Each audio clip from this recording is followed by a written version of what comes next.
That's one world, and it's one essential monetary idea, and that idea is that central banks can and should manipulate, override the price mechanism in the interest of raising up. So we exported this mistake? Yeah. Is that well, I is that think what this idea is, of course, a worldwide idea, but I think it had its genesis in the United States. Certainly, Ben Bernanke was an early proponent of it. And the idea is that you put the cart of asset values before the horse of enterprise. And by raising up asset values, you mobilize spending by people who have assets. This is the thesis that I was trying to make, but you make it so much better. It was otherwise known as trickle-down economics before the Enlightenment. And then it became something much fancier in economic lingo. But that's essentially the idea. So what you've seen is an artificial structure of prices worldwide.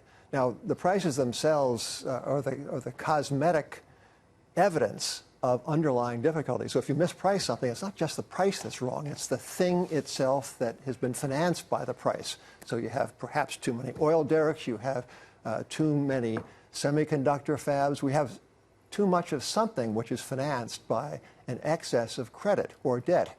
And that, to me, is the essential backstory to this morning's difficulties. It's the mispricing of asset values led by central banks who think that by inflating or lifting up stocks, bonds, real estate, they will thereby engender prosperity. That's what people have missed. The connection is they're looking for commodity inflation to prove that the Fed was too accommodative, and you're saying that it's been asset inflation that is the. That's my but every great financial crisis at some level is a function of debt, right? It's a function of the leverage in the system. So you look at where we are today, and you say to yourself, there's too much leverage in the system in the United States, or you look at... Let's take a look at the junk bond market. What is unusual about this particular phase of speculative finance and corporate debt is that companies are leveraging when they mightn't have leverage in earlier cycles at this particular moment. So there's a lot of debt in the junk market, in the leverage loan market, so-called, meaning bank loans to companies that have leveraged balance sheets.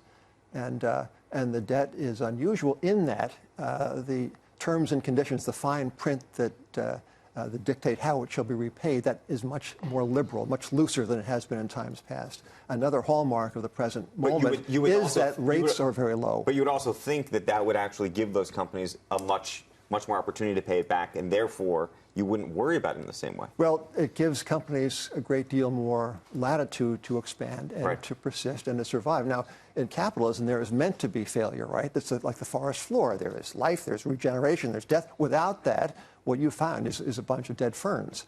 And what we have in America, it seems to me, is more and more evidence of fernization. Yeah. Of companies that, Radio Shack was an example of a business that was improbably surviving on the sales of extension cords in the digital age, and it had been financed with very leniently priced junk debt. Now, what this does is to slow the metabolism of capitalism. So people say, the Fed, these geniuses, they have succeeded in saving us from the abyss of 2008. Well, maybe, I doubt that, but they have given us is a system of enterprise that is much slower to change. This is the piece that made me think over the weekend, that normally you think you get a debt problem, it's way too large, it's never going to be paid back, so you reflate it, and then you're able to pay it back. And that's bad, and that we've seen where, that causes problems in and of itself. That's not the case this time. But the case this time is that places like Greece, they're not going to pay it back, but we have a way of rolling it over where we never really address it. So the debt stays out there. You never become insolvent, but you never grow again. Right. So the Fed wanted to stimulate so-called aggregate demand, right? So it prints money. It suppresses interest rates. It wants to have a lot of financial activity.